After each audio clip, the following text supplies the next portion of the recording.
Well, in the wake of the financial meltdown, many of us out there have found ourselves lost when it comes to our future career path. Whether you've lost your job or blended into the background of the corporate world, where you go from here is anyone's guess. Well, my guest today says, for those looking to get their career back on track, you've got to forge the path yourself. Joining me now to explain is the author of Nothing to Lose, Ryan Blair. Ryan, thanks so much for being with us. Thank you, Daniel. So it strikes me that the theme here is insanity is doing the same thing over and over again and expecting the same result. Or expecting a different result, I should say. So you really need to shake things up here. Summarize your book and talk about who exactly it's aimed at. Well, I wrote Nothing to Lose for the 15 million Americans that are out of work right now and 100 or so million Americans that hate their job or would like to fire their boss, so to speak. So, the book is about entrepreneurship, and I give practical advice to people on how they can start a business and how they can grow a business is kind of the same ways that I have. All right, well, we're going to focus on one particular chapter from your book, which is establishing your golden rules.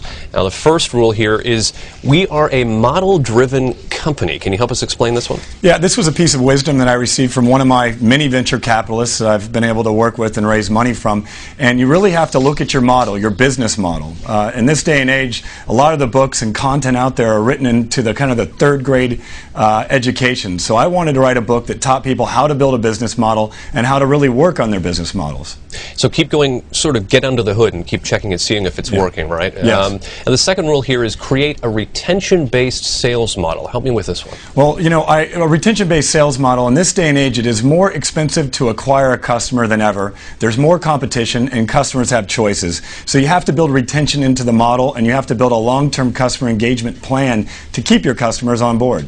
The next one, it seems like sort of a no-brainer for some people, but the rule is be as close to your customers as you can be. This seems important for sort of any business. Yeah, right? It is important, but in this day and age you have new tools like Facebook and Twitter, and we've built various tools for our companies, whether they be Facebook apps, to really have two-way engagement with the customer, where now you're communicating in multiple ways with your customer and actually creating a close relationship with them, unlike anything ever done before. Okay, so go where the customers are, I guess, in some ways. Yeah. Rule number 4 is cherry pick your new markets. What does that mean exactly?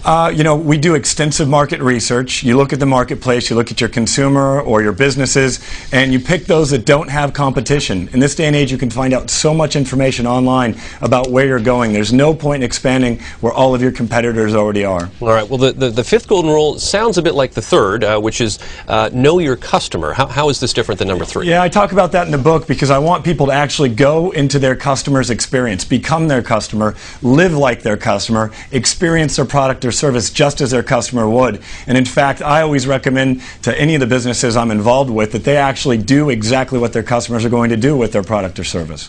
The next one we're going to talk about is marketing, which is critical to any company, but you're talking about marketing as it exists to create sales. So this is a direct relationship here? Yeah, well, the old economy method was marketing exists to create brand or create awareness. In this day and age, I don't believe in creating awareness or creating brand, for example. I believe in actually converting customers. Marketing exists to create sales. All right, moving on to number 7. The 7th rule is the best formula for increasing sales. And you actually have a formula here. I mean, it's this times that equals what? So give us that actual formula. It's real simple. Exposure, meaning the amount of people that you're exposing to your product or service, times conversion, meaning the ability to convert that lead, so to speak, equals your sales. So if you want more sales, increase your exposure and increase your conversion efficiency.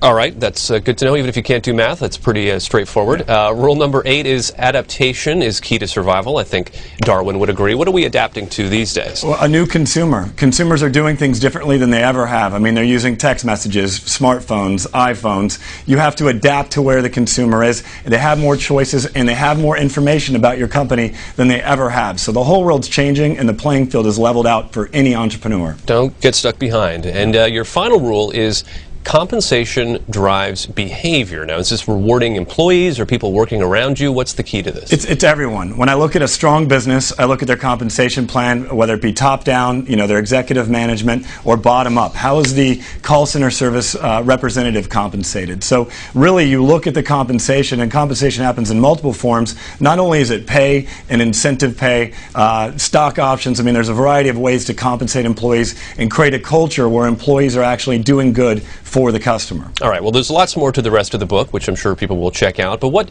just quickly, what gave you the motivation to want to write this book? Well, you know, millions of Americans right now have nothing to lose. And the reason why I titled the book Nothing to Lose is because that really is the mindset. A lot of Americans, most of which are $500 away from bankruptcy, they hate their employment, they're underemployed or out of employment. So they really have nothing to lose. That's why I titled it that, and that's why I wrote it. All right, well, hopefully people will get some inspiration out of it as well. Ryan Blair, we are out of time here, but thanks so much for joining us today. We appreciate it. Thank you.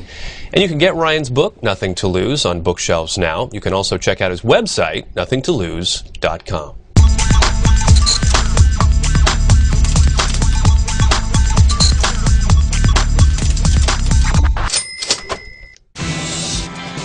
ABC News Now. Good to know.